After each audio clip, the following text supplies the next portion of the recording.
for joining us today. It's wonderful to be here. In our first episode of this podcast series, we met my other brilliant great aunt who is a producer on TV films. And today we get to meet another amazing aunt of mine. Aren't I the luckiest? Today we have Karen Mann chatting with us all the way from London. Thank you so much for doing this with me, Aunt Karen. You're very welcome, Sienna. So, Aunt Karen, can you tell us a little bit about your background in acting and how you started and what roles you've played? Yes, well, I started being interested all through junior high, high school, and then I went to the University of Michigan. And I started in political science, but I really wanted to act.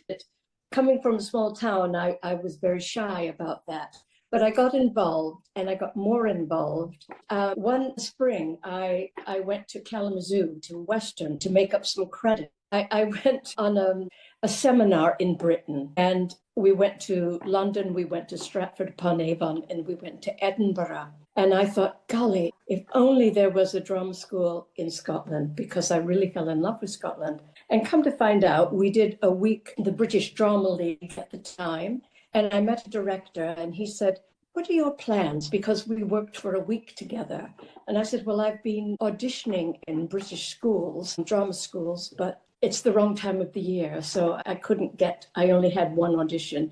And he said, well, I'm going to be principal at the Royal Scottish Academy, which is now called the Scottish Conservatoire. So he said, usually people audition and get maybe 10 minutes, but I've worked a week with you. If you would like to come, I'll say yes. And I said, I'll come tomorrow. And he said, no, finish your university. And then if you're still really serious, we'll see. And I did. And I kept writing to him. And that's how I got to the Royal Scottish Academy. And from then on, and it was wonderful. I really was interested in the classics, in Shakespeare. And oddly enough, I've not done a lot of that. I've ended up mostly my career here in Britain and in the West End and certain places have been in musicals. And a lot of them have been as an actor-musician, where I never thought I would play the trumpet again. When I was in school, and I think probably you're about 10 or something, and they ask you to play an instrument. We were lucky enough at that time to have a school where instruments were played. And I said, oh, I'll play the drums. And he said, this is going back. Little girls don't play drums. And I thought, really?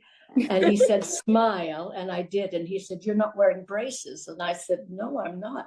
He said, right, you'll play trumpet. So learning the trumpet in school. And I never thought I would use it again. And I did it through band, all through being in shows, rock and roll shows, like Return to the Forbidden Planet. I did that 2 years in the West End here in London. It took me to Japan for about a month. Yeah. We opened a theater in Japan. It was wonderful. I've been in the West End shows. I've been in The Gondoliers, which is Gilbert and Sullivan. Again, that was an actor-musician. I've also done some Sondheim, which I absolutely adore. Into the Woods, I played the witch in that.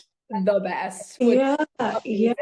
It's fantastic. And also Mrs. Lovett in Sweeney Todd, which that production started at a very small theater of about 200 or 100 people. And then it went to the West End, and we were at the Trafalgar studio. And then it moved to the New Ambassadors Theater. And then it moved to Broadway. And unfortunately, I didn't get to go to Broadway. And they wanted Patti LuPone for my part. So unfortunately, I didn't get to go. But Sarah was the musical director, and she won a Tony for that production as orchestration. And I just enjoy the theater. I haven't done a film. I've done a couple television programs. I did a small part in Doctor Who and My Family, which was a sit comedy that went on for ages. But I like being part of a company of people. It used to be when I first started out, I was the youngest person in the company. And now I'm the oldest. But that's what's wonderful. Plays are about people. They're not about actors. And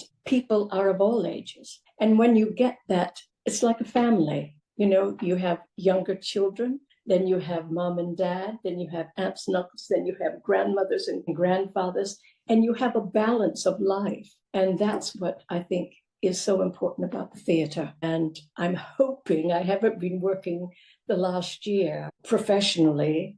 I think it's to do with age. I think it's the parts, but I'm still hopeful because old people are people and plays are about people. So eventually, if I hang on long enough, I'm sure another part will come. I think you already answered this, but when exactly did you know that you wanted to be a performer? Part of it, I think, was being a middle child because I could see both sides, and that's good. I had an older brother and a younger sister, and you sort of see life from both sides, but no one listens to you. So I think it was trying to be heard in some ways, but also it's like being on a team. I like team sports. I like being part of a group that produces something. And also, it's all about communication. It's all about finding those things in yourself. There's something psychological about that.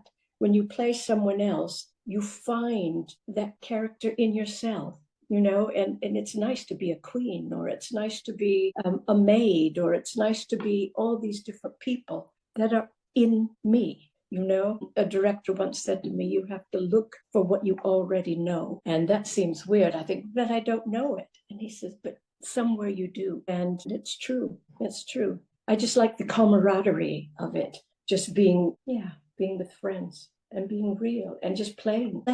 And they're called plays. And it's trying to keep the child alive in oneself, where you always say, well, you be the mother and you be the father and you be this and you be that. And your child has no trouble doing that, And so it's just trying to keep the child alive. So what do you usually do to prepare for a role? Read the play, read the play, read the play, read the play. And it is about that. I worked with another director who always said, go back to the words, go back to the words, let those words, we're interpreters. That's our job, is to interpret those words, is to give intention to those words. So I exercise. I try to build up my breathing, try to build up my stamina, because doing 8 shows a week is tiring as well. You have to keep your voice going. And I lost my voice a while ago. And that's such a part of an actor, is your voice, because that's what you use to have a say. Sometimes, unless you're Marcel Marceau, like a mime, and unless you're doing a mime or something, you need your voice. You need your voice. Not to say that deaf actors can't express themselves. They do more and more, and there's a place for that, definitely. But I've found that my voice is the biggest thing I have. So we have to take care of that. I guess that's preparing for the role, but read the part. And sometimes you have to do research. It depends. If you're playing a play in the 1920s, then you need to know about those times, where you fit in those times, which is helpful. Do you have a favorite role that you've played? I think Juliet was one of my favorite roles, and I think Mrs. Lovett was one of my favorite roles. And probably every new play that I do becomes your favorite in a way, just because it's something new. But those I found, Peggy Ashcroft, when I grew up, she was just wonderful. And she said, an actress has to be 40 to be able to play Juliet, because she goes through so many emotions that are very deep. And so I think I was 30 when I played her. It was wonderful because they're big emotions. They're big emotions, and I like things like that. I like classical plays for that reason, because they're big emotions. But even the smallest, even films and situation comedies, as we talked about before, sitcoms, in theater, you have to realize it's a slice of life, but it's at the stakes are high. It's you bring the cosmos in. The stakes are high. That's why it's a play. It's a slice of life, but it's not just a boring slice of life. It means something. So the stakes are high, so the emotions are high. I like that.